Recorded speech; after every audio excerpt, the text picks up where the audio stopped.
Bonjour, bonjour. Est-ce que vous allez bien? Alléluia. Quelle joie et quel privilège d'être là ce matin. Je veux vous remercier pour votre fidélité, vous remercier pour votre amour, votre passion. J'ai vraiment aimé les temps de louange. Merci, équipe de louange. Merci les musiciens, vous êtes passionnés. Restez là. Je les ai bien eus, hein? En fait, quand on a dit de lever les mains pour ceux qui étaient là pour la première fois, on n'a pas levé les mains parce que ce n'est pas notre première fois ici. On est venu ici plusieurs fois il y en a qui s'en souviennent, peut-être pas, mais au moment où vous étiez en phase de chercher un nouveau pasteur, le surintendant nous avait plusieurs fois invité à venir prêcher ici. C'était différent. J'aime vraiment ce que vous êtes devenus de plus en plus. Vous alliez de gloire en gloire. Et on bénit le Seigneur pour cela. C'est vraiment un privilège d'être là. La vidéo a déjà tout présenté. J'aime pas me présenter. Mais bon, c'est déjà fait. Donc, je suis là avec mon épouse, comme la vidéo l'a dit, mes deux enfants. Et ensemble, on sert le Seigneur partout où il nous envoie. Je veux commencer par remercier Pasteur Gabriel, son épouse et toute sa famille pour la confiance, l'invitation. Il est actuellement au chaud en Côte d'Ivoire. En plus, il y a la Coupe d'Afrique qui se passe là-bas en ce moment, donc c'est vraiment chaud. Vous voudriez être là où il est, mais bon, c'est pas grave. Restons dans la neige et prions pour lui. Ça va nous réchauffer. Vraiment, en tout cas, quand il va nous écouter, merci beaucoup, Pasteur Gabriel, pour ta confiance. Merci à toute l'équipe, l'équipe de diacre, toute l'équipe de leadership. Merci à Marie-Anna pour ta diligence, ta simplicité, ton amour. Que Dieu vous bénisse. Alors, on va tout de suite rentrer dans le message. Et avant ça, je vais juste vous demander, pour ceux qui ne connaissent pas, vous pouvez aller nous visiter les ministères, ce que Christ a fait, que ce soit sur Facebook ou sur YouTube, sur nos pages. Allez voir les vidéos, les dévotions, allez liker et partager. Alors, on va prier avant de rentrer dans le message. Père, nous te bénissons pour ta fidélité. Merci pour ta grâce. Merci pour ton amour, pour le privilège que tu nous donnes de pouvoir être ensemble ce matin. Ta parole déclare qu'il est bon et qu'il est agréable pour des frères et sœurs de demeurer ensemble. C'est là que tu répands ta bénédiction. Et Seigneur, c'est une joie. On veut dire comme le psalmiste, nous sommes dans la joie quand on nous dit « Allons à la maison de l'Éternel ». Et nous sommes dans la joie ce matin de pouvoir nous retrouver pour partager ta parole. Et on prie simplement de nous parler, de nous enseigner. Utilise humblement le canal, Seigneur, que tu as prévu ce matin. Que les paroles qui vont être communiquées soient esprit et vie.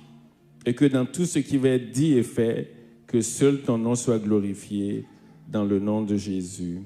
Amen. Alors, je vais faire grâce aux autres musiciens. Si vous voulez retourner à votre place, vous pouvez. Mais le pianiste, tu as tellement souri qu'il faut que tu restes là jusqu'à la fin.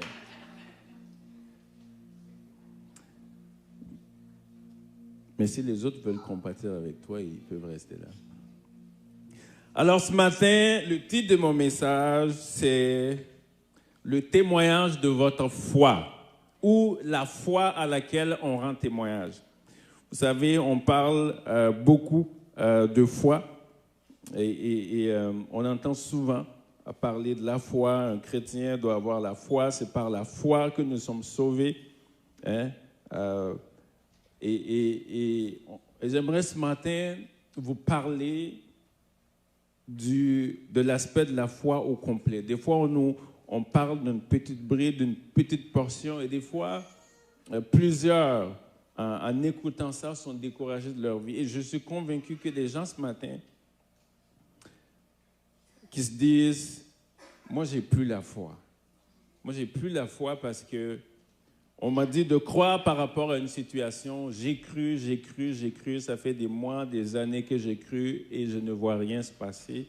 Et j'ai comme perdu la foi. Vous n'allez pas le dire à haute voix, mais dans votre cœur, il y a une voix à l'intérieur de vous qui dit, je ne crois plus que j'ai la foi.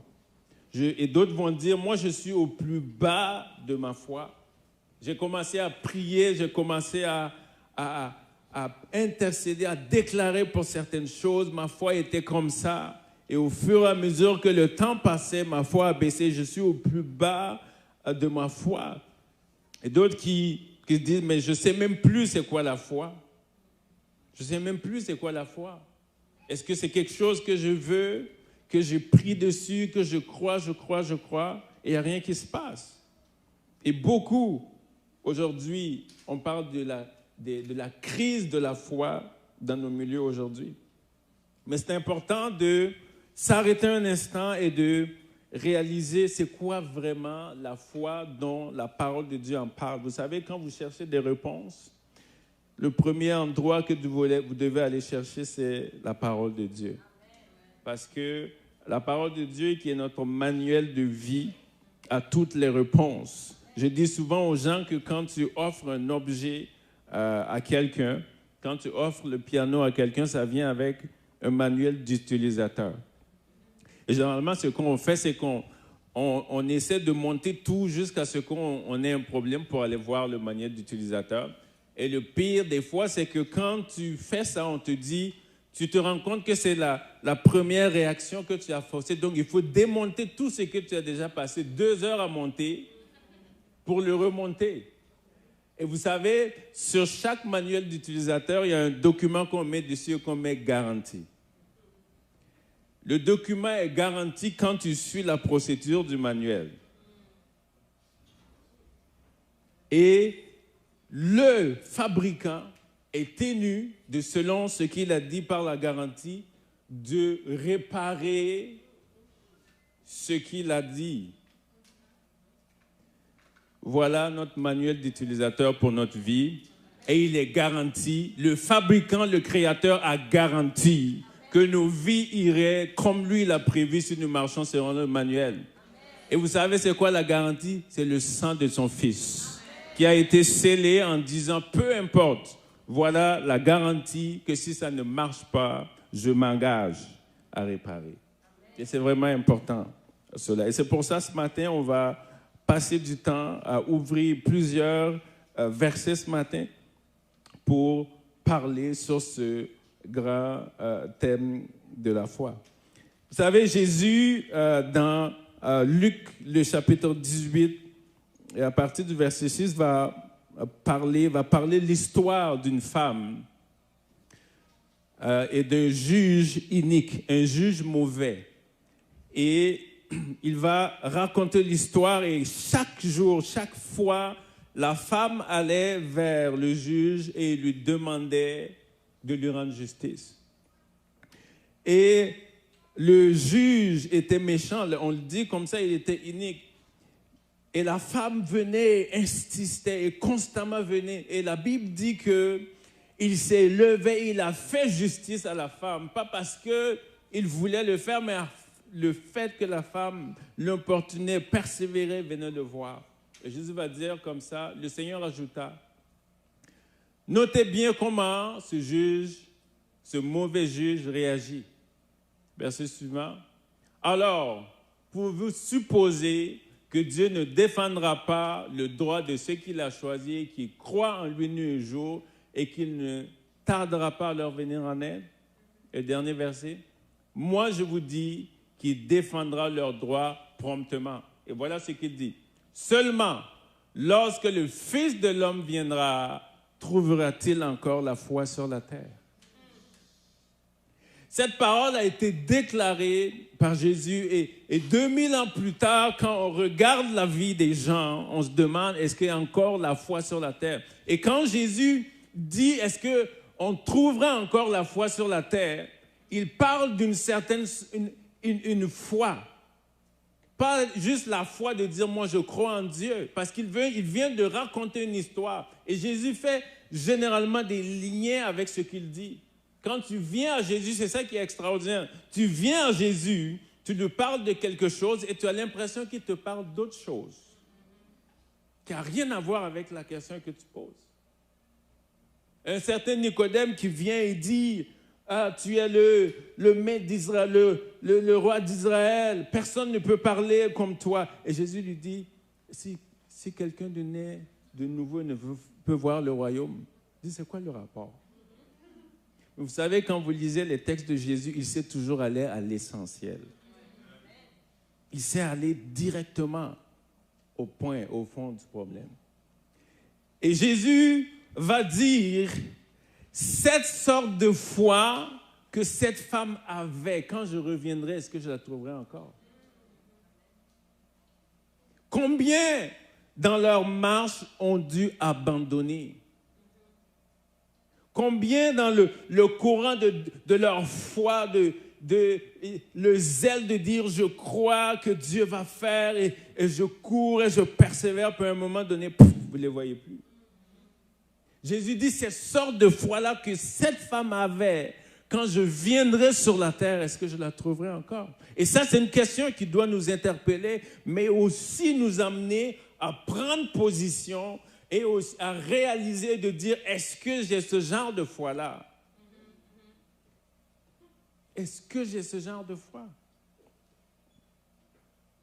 Alors, c'est important de parler de foi et je crois que nous devons mettre notre focus dans cette année 2024 sur la question de la foi parce que nous en aurons besoin.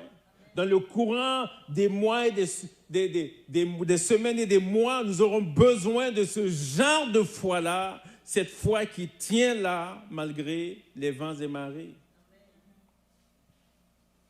Alors pourquoi la foi est si importante pour Dieu?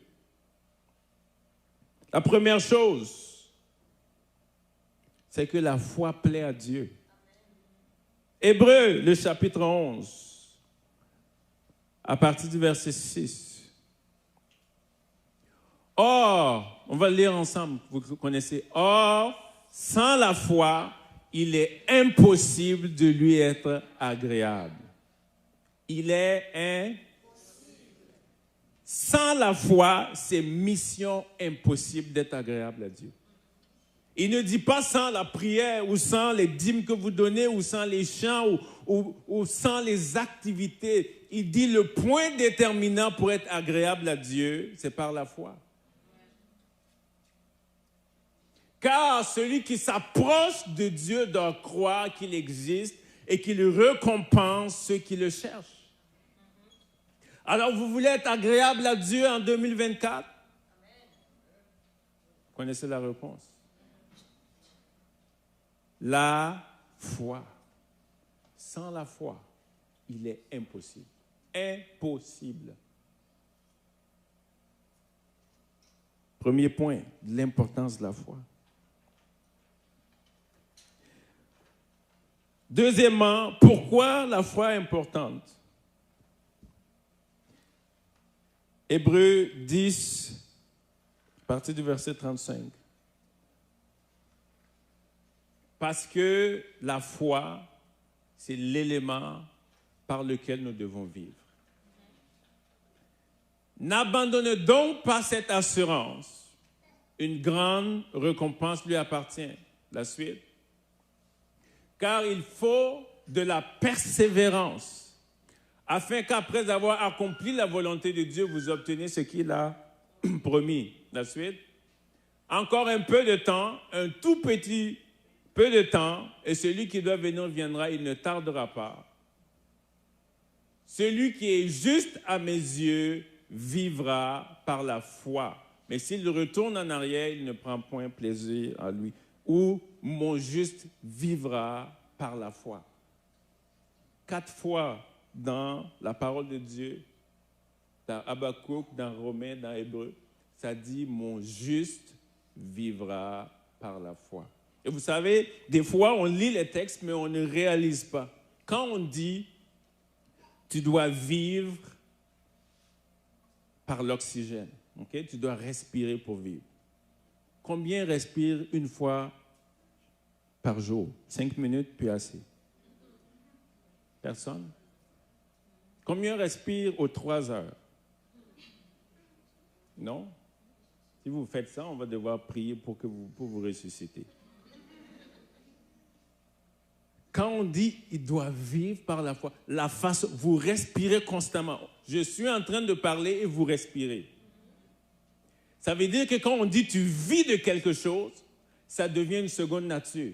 C'est en toi. Ce n'est pas quelque chose que tu fais quotidiennement, dans un temps. C'est quelque chose qui est continuel. Et des fois, on a l'impression que c'est juste quand on vit des défis qu'on doit exercer la foi ou avoir la foi. Il dit, mon juste doit vivre par la foi. Et il parle dans un temps des gens qui vivent des situations difficiles. Et il leur dit, il faut persévérer, il faut continuer, il faut pousser, il faut aller de l'avant. Parce que moi, mon juste, chaque jour, chaque instant, chaque minute, ce qui le pousse, ce qui le drive à vivre, c'est la foi.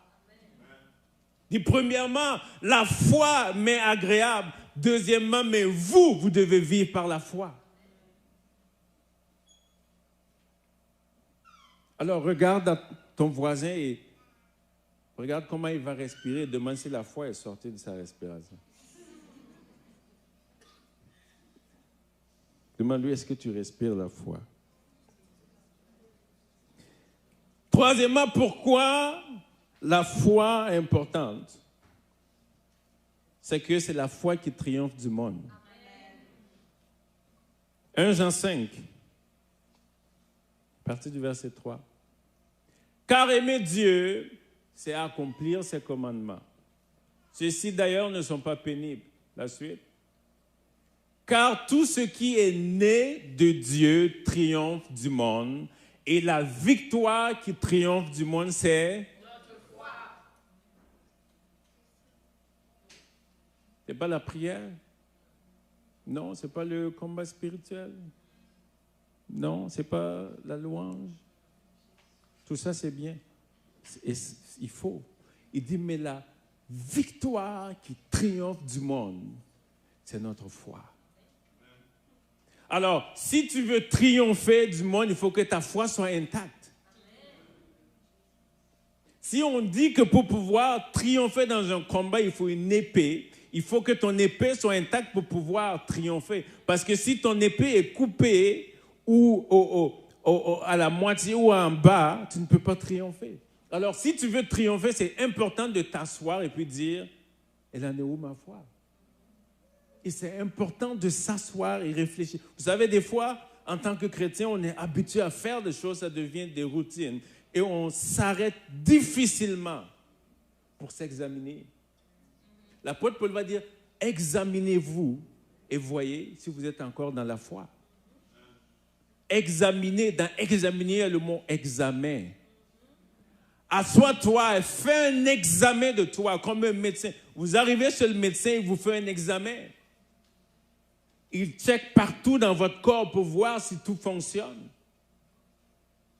Et ça dit, arrêtez-vous, prenez les loupes de la parole de Dieu et mettez partout.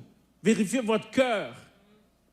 Vérifiez vos pensées. Vérifiez tout votre être et voyez si vous êtes encore dans la foi. Ou littéralement, si vous êtes encore en vie. Parce que si tu vis par la foi, si ta foi fonctionne, c'est que tu es en vie. Si ta foi ne fonctionne pas, c'est que tu es malade. Ça, on ne dit pas amen, on dit H.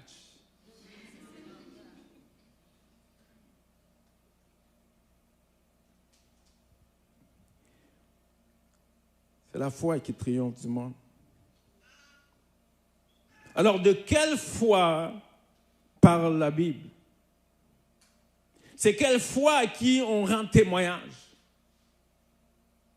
Quelle foi, qu'est-ce que tu as dans ta vie qu'on appelle foi, que Dieu rend témoignage, que les anges rendent témoignage, que l'univers entier doit rendre témoignage? Quel genre de foi?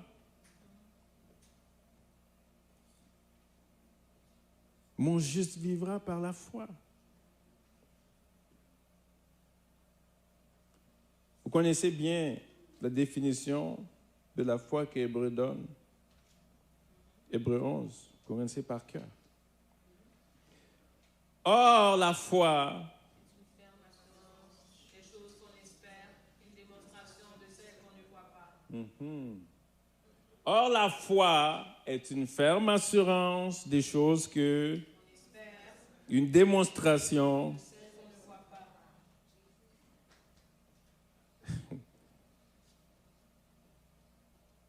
Ça, c'est la définition, n'est-ce pas? Est-ce que c'est ça que vous vivez?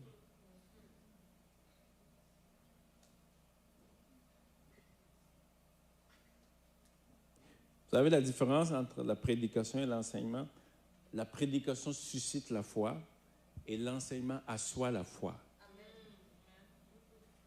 Okay? Quand on vous prêche, vous la foi naît, vous êtes... Mais quand on enseigne, ça vous permet de poser des fondements solides. Parce que vous pouvez, on peut exciter votre chair ou booster votre foi.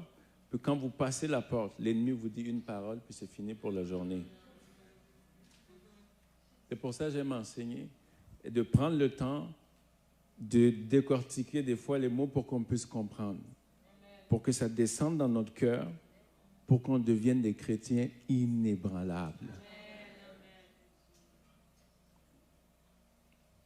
La version Martin du Hébreu 11 dit « Or la foi rend présente les choses qu'on espère.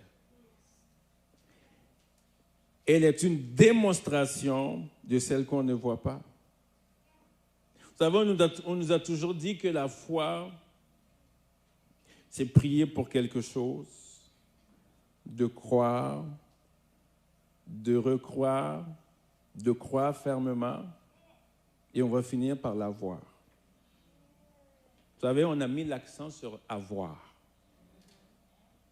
Si tu n'as pas ce que tu as demandé, c'est que tu n'as pas la foi. C'est comme ça qu'on définit. Donc la foi, c'est avoir. C'est avoir. Mais vous savez, quand vous lisez Hébreu 11, et que vous voyez les témoins de la foi que Dieu a cités, ils n'ont pas tous eu. Mais ce sont des gens à qui Dieu a donné témoignage.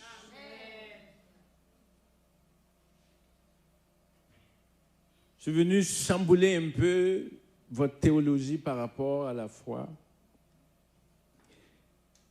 et vous faire réaliser que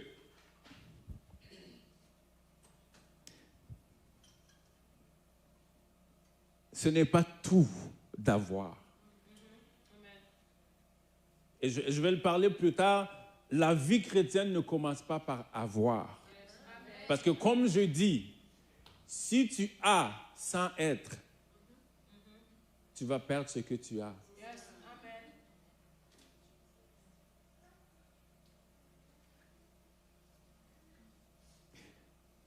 Avant d'aller plus loin, j'aimerais vous dire au travers de Hébreu 11, qu'est-ce que la foi?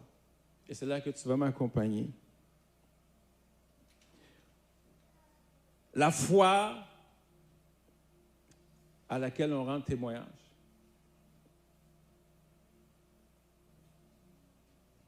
Quand vous lisez tous les témoins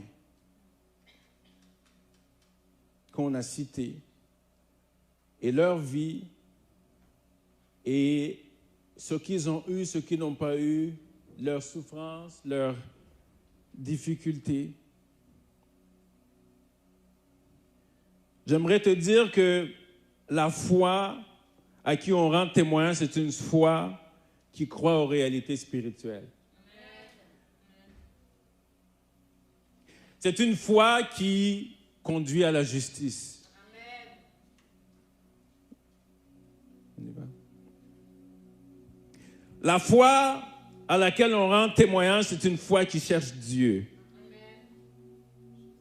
C'est une foi qui croit en sa bonté, qui a confiance en sa parole, qui obéit à ses commandements, qui aligne sa vie sur les promesses de Dieu.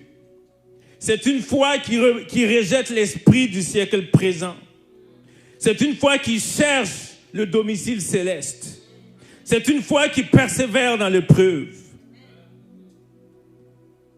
La foi à laquelle on rend témoignage, c'est la foi qui bénit la génération future, qui refuse les jouissances du péché, qui supporte la persécution, qui accomplit des puissants actes de justice, qui souffre pour Dieu et qui ne retourne pas dans le monde. Voilà la foi d'Hébreux 11. Je vais le répéter pour toi pour que ça puisse rentrer. La foi à laquelle on rend témoignage, c'est la foi qui croit aux réalités spirituelles. C'est cette foi-là qui conduit à la justice, qui cherche Dieu, qui croit en sa bonté. C'est la foi qui a confiance en sa parole. C'est cette foi qui obéit à ses commandements. C'est cette foi qui aligne sa vie sur les promesses de Dieu. C'est cette foi qui rejette l'esprit du siècle présent, qui cherche le domicile céleste, qui persévère dans l'épreuve,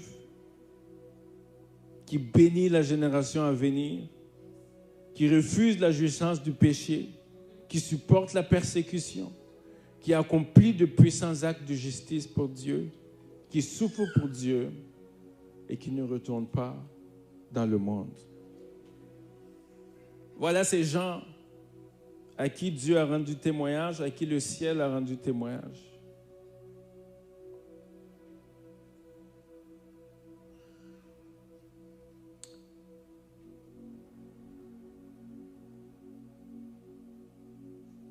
Vous savez,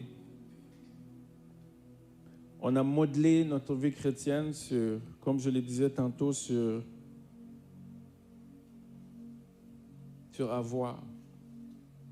Et le témoignage que Dieu donne sur la foi que ces gens-là ont ne dépendait pas de ce qu'ils ont reçu ou pas. J'aimerais qu'on puisse lire Hébreux 11. À partir du verset 32.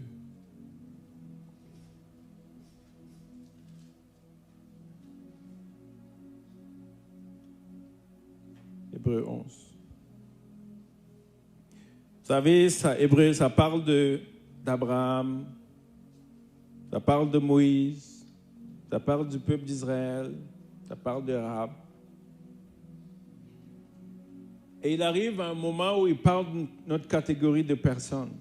Verset 32, ça dit, « Et que dirais-je encore?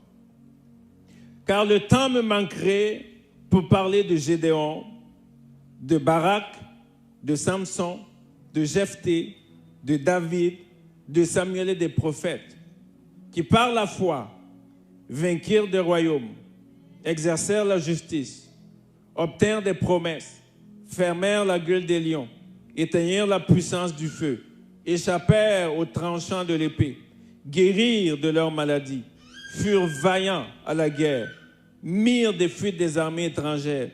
Des femmes recouvrirent leur mort par la résurrection. D'autres furent livrés au tourment et n'acceptèrent point la délivrance, afin d'obtenir une meilleure résurrection. D'autres subirent les moqueries et les fouets, les chaînes et la prison. Ils furent lapidés, sciés, torturés. Ils moururent tués par l'épée. Ils allèrent çà et là vêtus de peau de brebis et de peau de chèvre, dénués de tout, persécutés, maltraités, eux dont le monde n'était pas digne, errant dans les déserts et dans les montagnes, dans les cavernes et les antres de la terre. Tout cela, à la fois, dès qu'il a été rendu témoignage, n'ont pas obtenu ce qui leur était promis. Est-ce que j'ai bien lu? Scié, torturé, et on parle de foi. des gens qui souffrent et on parle de foi. Vous savez, dans l'ère des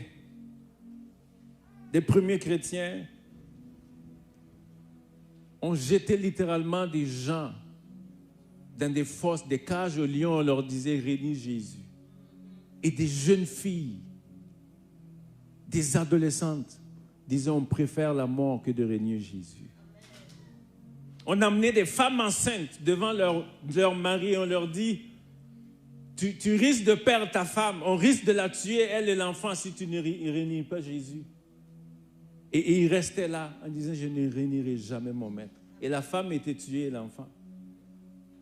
C'est quoi ce genre de personnes-là? Vous n'avez pas compris qu'il faut avoir?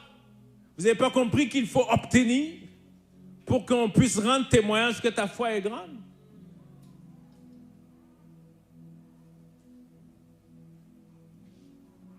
C'est un autre type de personnes qui ont compris que la foi dépassait le fait d'avoir ou de ne pas. Ça n'a rien à voir avec ça.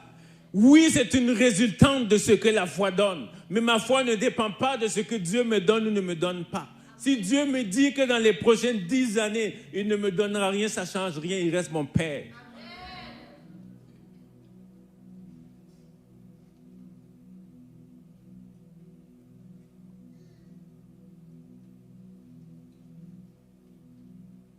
Quel témoignage le ciel va donner à ta foi ce matin?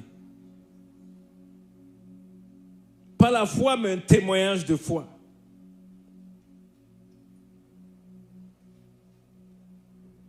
Vous savez, une des fois où on voit, la Bible dit que Jésus est assis à la droite de Dieu. Mais quand Étienne mourait, et la Bible dit qu'alors qu'il était en train de discuter avec les sacrificateurs, il dit son visage était devenu comme le visage d'un ange, il rayonnait. Et il dit, je vois Jésus debout à la droite de Dieu. Une des fois où Jésus se tient debout à la droite de Dieu pour applaudir quelqu'un. C'était un homme de foi qui allait mourir dans les 5 minutes qui suivent.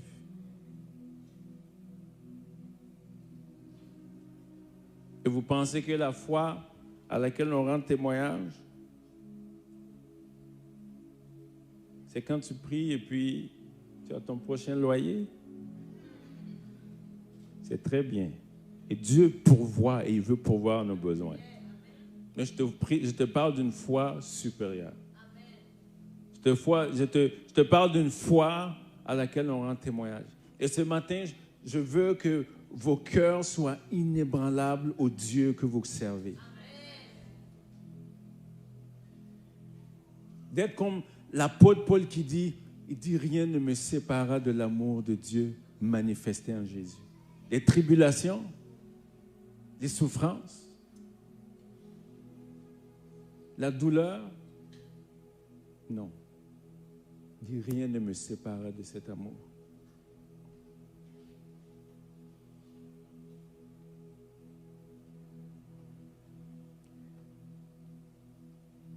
On va remettre Hébreux 11, 6.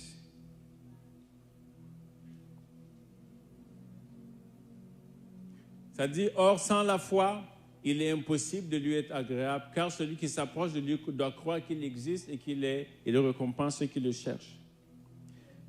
La version Martin dit ceci.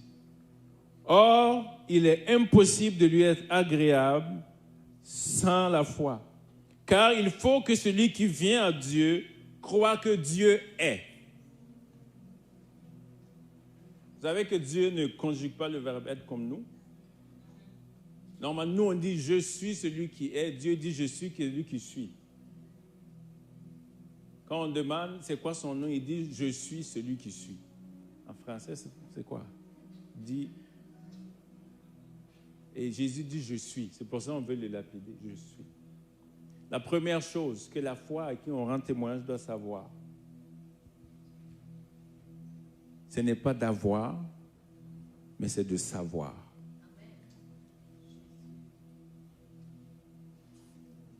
Votre foi commence à devenir inébranlable dès le moment où vous savez qui Dieu est.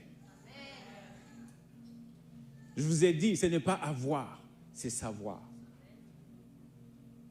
Et les disciples vont dire, Paul va dire, je sais en qui j'ai cru. Est-ce que vous savez en qui vous avez cru? Et Dieu va vous amener dans un processus avant que vous ayez, il va vous amener à le connaître.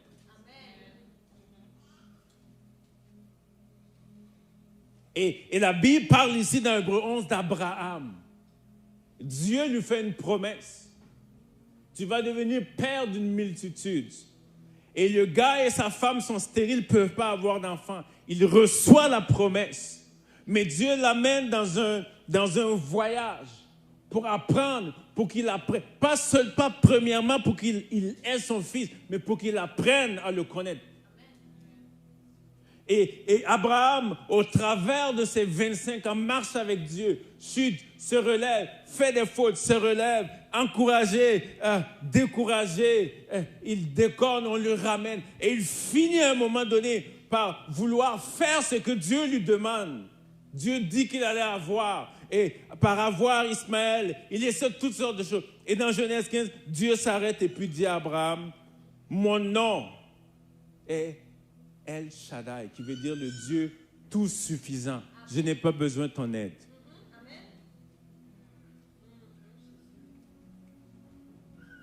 Et Dieu te dit ce matin, je n'ai pas besoin de ton aide. Ce que ma bouche a déclaré, ma main est capable de l'accomplir. Et Abraham apprend à connaître ce Dieu-là.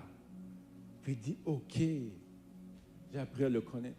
Et vous savez, quand Dieu finit par donner Isaac à Abraham, il va le mettre à l'épreuve. Parce qu'il avait appris pendant 25 ans à savoir qui ce Dieu était. Et quand il dit à Abraham, prends ton fils, ton unique, celui que tu aimes, Isaac, et va l'offrir, Abraham ne se pose même pas de questions. Il se lève, il prend son fils, son unique, il va pour offrir. Et quand il lève le couteau, Dieu dit stop. Il dit maintenant, je sais.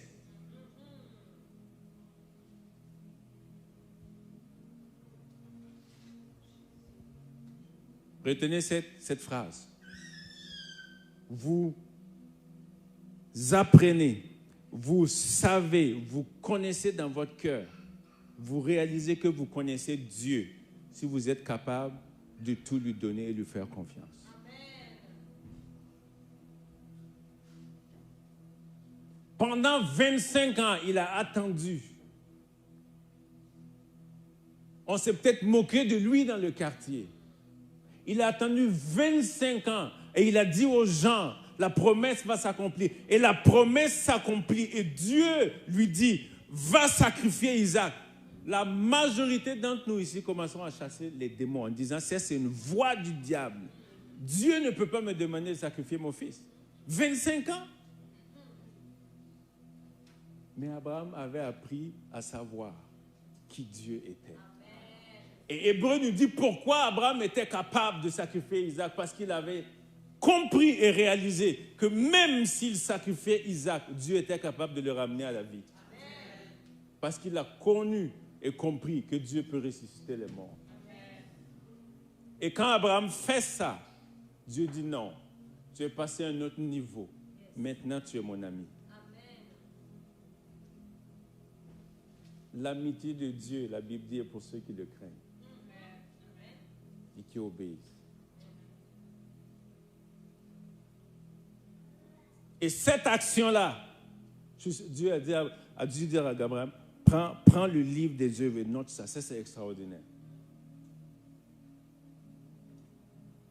Abraham avait appris à savoir qui Dieu était. Et tu veux que je te dise quelque chose? Ton avoir attend. Parce que Dieu a besoin que tu saches.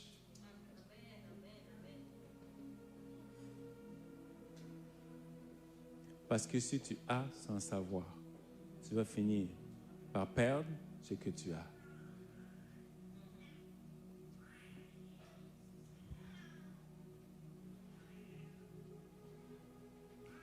Et Jésus, dans sa prière sacerdotale, sa prière où il remet à Dieu, dans Jean 17, il va dire, « Or, la vie éternelle, c'est qu'ils te connaissent, toi, le seul vrai Dieu, le véritable, et Jésus-Christ,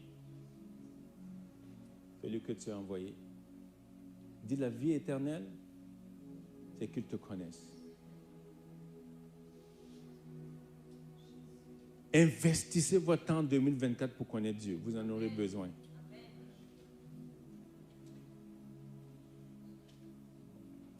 Vous connaissez l'histoire dans Daniel, où on va prendre, le roi va prendre Shadrach, Meshach et Abednego.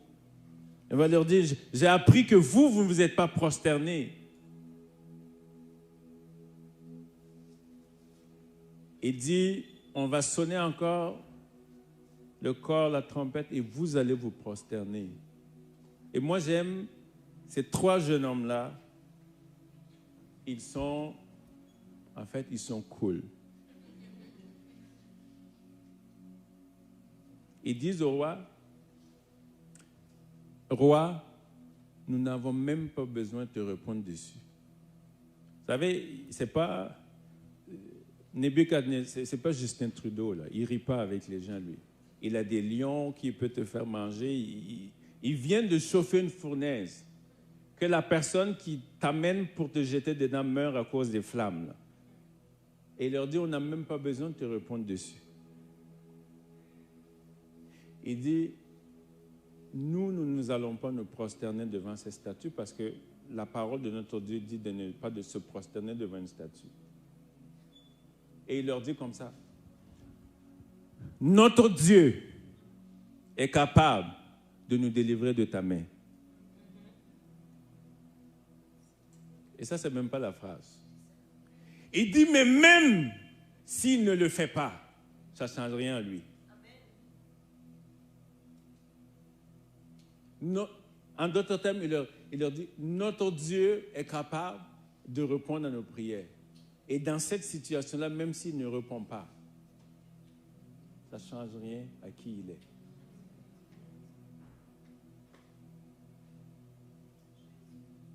Savoir, connaître qui ton Dieu est. Et notre foi est inébranlable parce qu'on ne sait pas qui notre Dieu est. Nous avons appris Dieu parce que les gens ont dit et c'est par l'expérience des gens.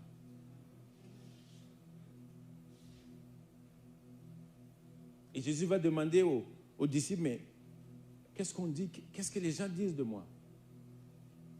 Et quelqu'un dit, tu es Élie, tu es le prophète, tu es celui qui fait du bien, tu es celui qui guérit, tu es celui qui relève. Et Jésus dit, mais et vous? Et je dis, et toi ce matin, qu'est-ce que tu dis de lui? Et Pierre dit, tu es le Christ, le Fils de Dieu vivant. Et Jésus lui dit, ce n'est pas la chair et le sang qui t'ont révélé cela, mais mon Père qui est dans les cieux. Ça prend une révélation pour savoir qui Dieu est. Amen. Et je prie ce matin que l'esprit de sagesse et de révélation puisse vous communiquer la réalité de ton Père, la réalité de qui il est, pour que tu saches et que tu saches que ton Dieu est celui qui est. Il ne change pas. Il est le même hier, aujourd'hui.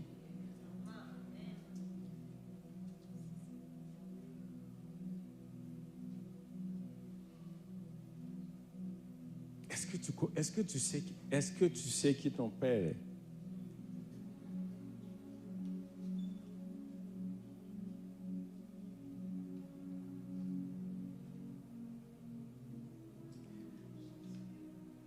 Savoir. Quand tu sais qui Dieu est, maintenant Dieu te révèle qui toi tu es. Donc le deuxième verbe, c'est être. Savoir ou connaître, deuxièmement, c'est être. Dieu dit à Abraham, maintenant que tu réalises que je suis El Shaddai, je change ton nom. Tu ne t'appelleras plus Abraham, tu t'appelleras Abraham. Je change ton identité. Vous savez pourquoi il faut qu'il fasse ça? Parce que si tu ne réalises pas qui tu es en Dieu, le diable te dira ce que tu n'es pas en Dieu. Combien de fois tu as entendu cette voix? Si Dieu t'aimait vraiment, cette chose-là ne t'arriverait pas. Si tu étais vraiment la servante de Dieu, comme on dit, tu ne serais pas sans ça. Tu chantes ici, mais si vraiment Dieu prenait plaisir à ta louange, ça fait longtemps que ce sujet-là que tu avais mis, en réalité, il s'en fout de toi, Dieu. Et ça, c'est ça que l'ennemi dit. Mais Dieu dit à Abraham, change ton nom, je change ton identité. Réalisez toutes les personnes à qui Dieu réserve une grande destinée, il change leur nom. Dis, tu t'appelleras plus Saul, tu vas t'appeler Paul. Toi, tu es qui? Simon, fils de Jonas, maintenant tu vas t'appeler Pierre.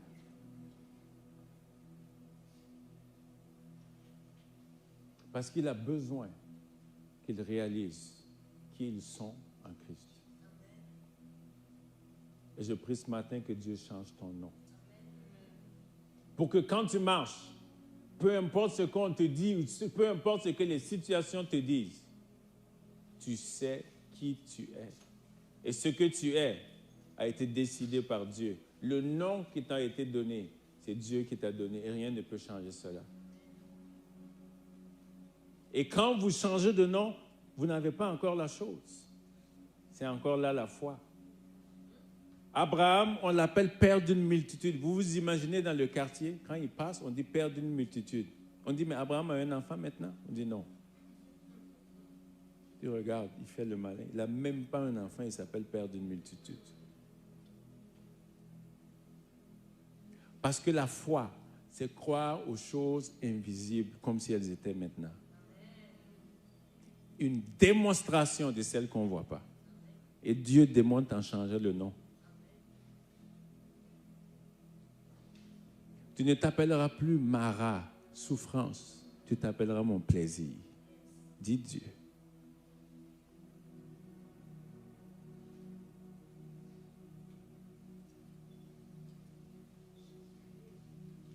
Il y a quelqu'un qui a besoin de changer de nom. Ton nom a été défini par ta situation. Mais j'aimerais te dire que ce n'est pas ta situation qui t'a créé. Alors ce n'est pas à la situation, ce n'est pas à la condition de définir qui tu es.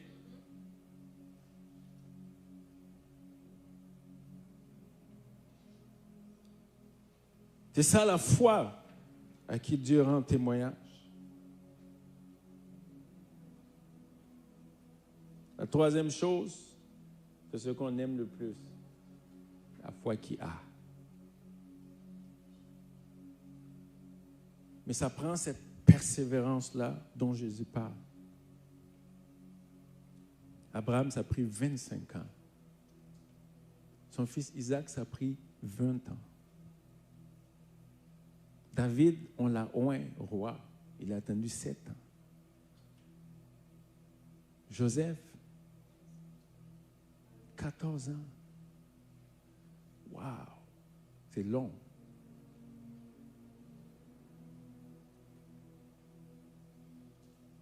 Vous savez, pendant ces périodes, on pense que c'est long. Quand nous avons ce que Dieu nous a donné, c'est extraordinaire.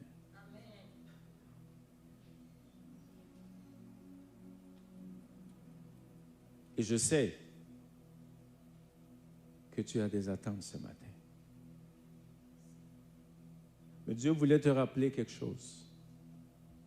Ne mets pas ton focus sur l'attente.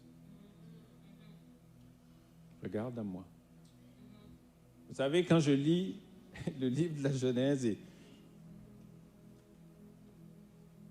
Et Moïse dit aux gens, alors que les serpents brûlants sont en train de les mordre, de les brûler, Moïse dit, levez les yeux et regardez au serpent des reins. Quand je lis des fois, j'essaie de me mettre à la place. Vous imaginez, on en voit des serpents ici qui est en train de piquer vos jambes et tout ça. Et moi, je vous dis, ne regardez pas vos jambes. Regardez ici. Regardez à renouveler. Ça ne fait pas de sens, ça fait mal. Et là où ça fait mal, on a tendance à toucher, à regarder là-bas. C'est naturel, ça souffre. Et Moïse dit non, non, non, non. Look and live. Regarde et vis. Et le psalmiste dit, je lève les yeux vers les montagnes. D'où me vient le secours? Il dit, parce que mon secours vient de là-bas, pas d'ici. Et ce matin, je suis juste venu, alors que ta tête est comme ça, je suis juste venu pour relever la tête un peu et dire, regarde là.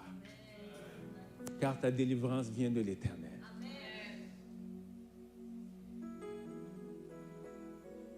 Est-ce que vous pouvez revenir, équipe de louange?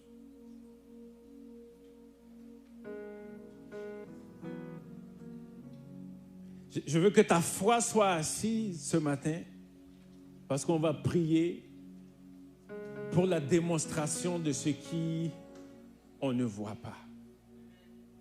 Et Dieu dit qu'il appelle les choses à l'existence comme si elles existaient. Vous savez pourquoi Dieu ne peut pas mentir? Parce que tout ce que Dieu dit arrive. Alors s'il dit qu'un chien a 2 têtes, même si ça n'existe pas, ça viendra à l'existence. Il ne peut pas mentir. Alors s'il dit que ta situation change aujourd'hui, peu importe dans le trou dans lequel tu te trouves, parce que sa bouche a déclaré, il a la capacité de te sortir et de te mettre là.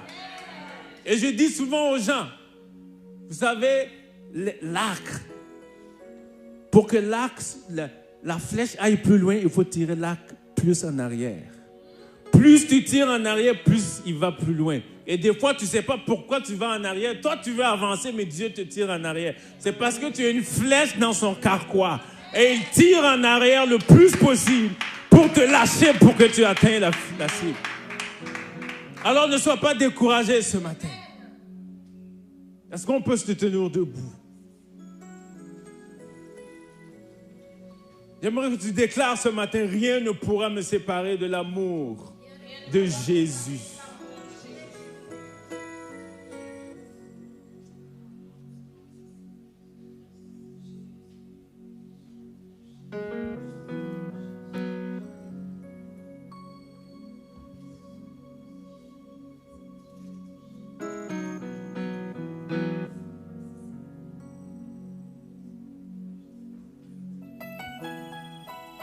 Alléluia.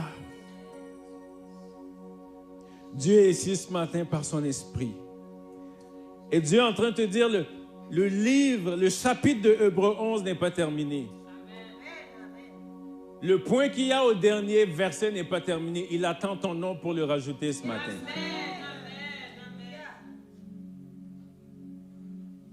Parce que le verset va continuer en disant, c'est par la foi que... C'est quoi ton nom? Hein? C'est par la foi qu'Abigaël. C'est par la foi que Vasti. Et mets ton nom, c'est par la foi. Parce que le livre n'est pas terminé. Il continue ce matin, en janvier 2024 pour toi. Est-ce que tu peux juste lever la main et commencer à croire?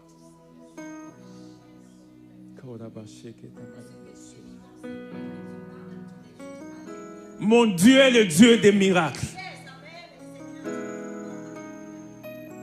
Il n'est pas venu pour rabaisser ce qu'il pouvait faire. Il est venu te dire ce matin, ma priorité c'est que tu saches qui je suis et que tu saches qui tu es.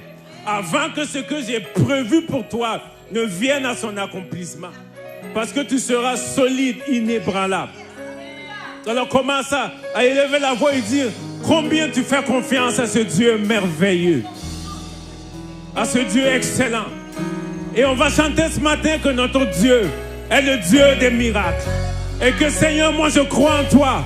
Peu importe les vents, peu importe les marées, peu importe la tempête. Quand toi tu dis, la chose arrive. Quand tu parles, la chose se manifeste. Et je veux déclarer que tu es le Dieu des miracles ce matin. Et dans le nom de Jésus, et le Saint-Esprit vient ajouter un témoignage à ta parole ce matin.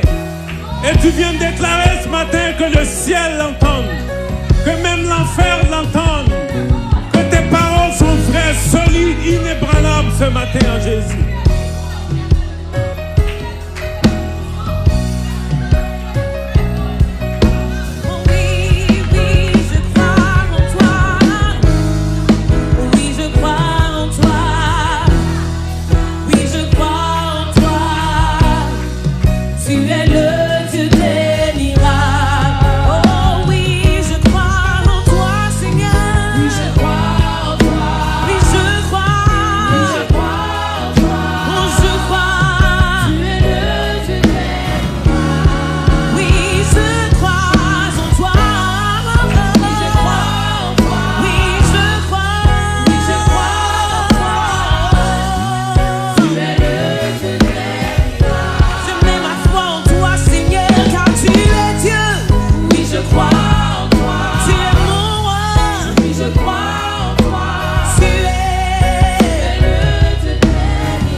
Dis-lui, oui, je crois en toi.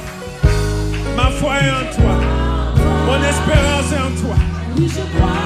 Inébranlable en toi, Jésus. Mon fondement est en toi. Ma source est en toi. Oui, je crois en toi. Oui, je crois en toi. Tu es le Dieu des miracles. Oui, je crois en toi. Oui, je crois en toi. Tu es le Dieu des miracles. Oui, je crois en toi. Oui, je crois. Alléluia.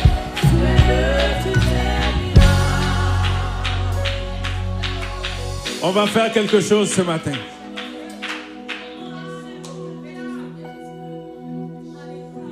Ceux qui ont des choses où vous avez besoin du miraculeux de Dieu, levez juste votre main. Et maintenant, on va faire quelque chose.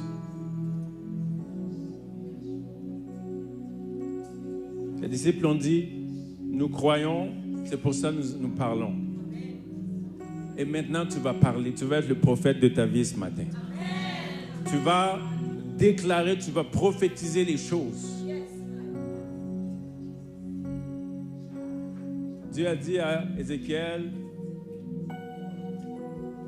si tu sépares ce qui est vil, il dit, tu seras comme ma bouche.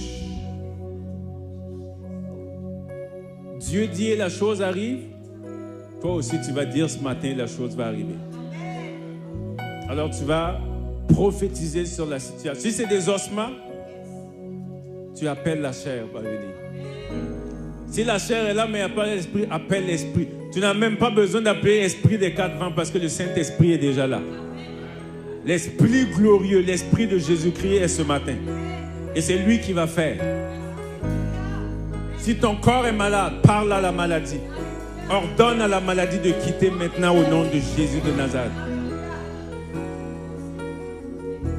Jésus a dit, si tu as la foi comme une graine de sénévé, dis à la montagne, montagne, déplace-toi.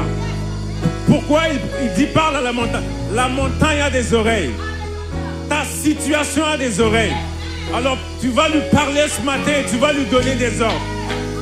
Tu vas commander au nom de Jésus. La Bible dit que Jésus a reçu le nom au-dessus de tous les noms. Je ne sais pas si ta situation a un nom. Le nom de Jésus est au-dessus de ce nom-là. Alors on va parler ce matin. Pendant que l'équipe va dire, on croit en toi Dieu. Nous on va prophétiser ce que nous croyons ce matin. À 3, on va commencer à parler. Et je dis à 1, à 2 et à 3, commence à parler maintenant. Ainsi parle l'Éternel. Prophétise sur ta situation. Pour la base qui était bloquée. Prophétise dans le nom de Jésus. Dans le nom de Jésus. Dans le nom de Jésus. Pour la base. Parle ce matin. Parle au nom de Jésus. Je déclare au nom de Jésus que la situation change. Ton désert te change en oasis. La maladie part au nom de Jésus. L'Esprit de Dieu visite ton corps. L'Esprit de Dieu visite tes pensées. Il visite ton âme ce matin. Il visite ton âme ce matin. Il visite ton âme ce matin au nom de Jésus.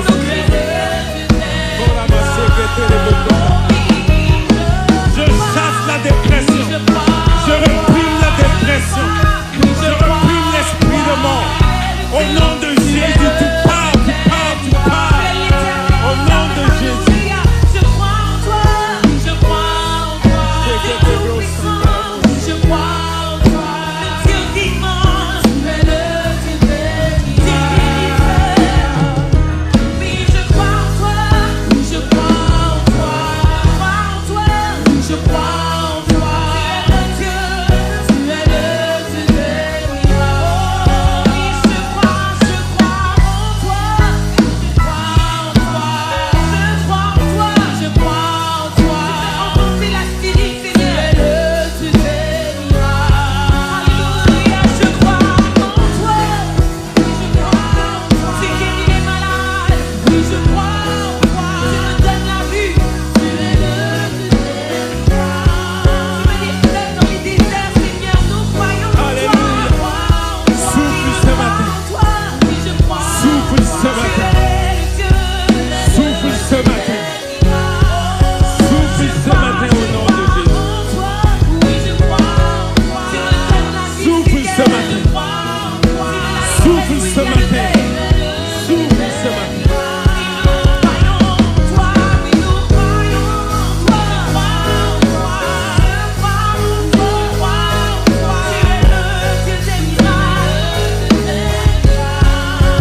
Alléluia Jésus. Alléluia. Il y a quelqu'un qui est venu ce matin avec cette requête en disant, Seigneur, Est-ce que je pourrais retrouver encore ma vie de prière? Tu as prié cela. Je suis comme tiède, froid, je n'arrive plus.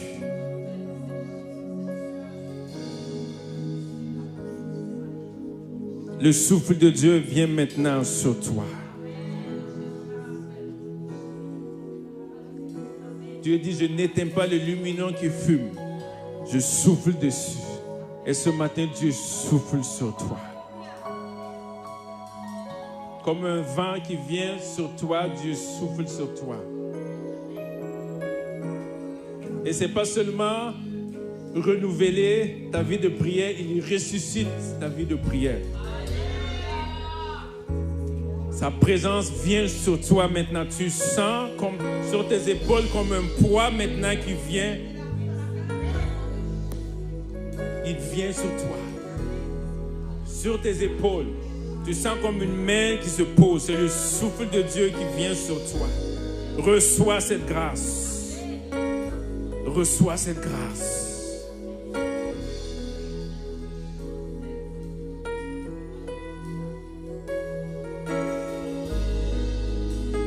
Seigneur, je prie que tu souffles comme à la Pentecôte ce matin. La première église de Pentecôte française renouvelle ce matin. Renouvelle ce matin. Renouvelle, souffle sur les diacres, souffle sur les leaders, souffle sur chaque personne dans ce lieu au nom de Jésus.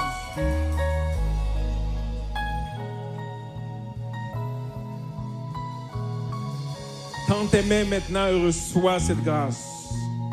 C'est une grâce qui vient de Dieu. Reçois-la. Reçois-la, elle vient sur toi.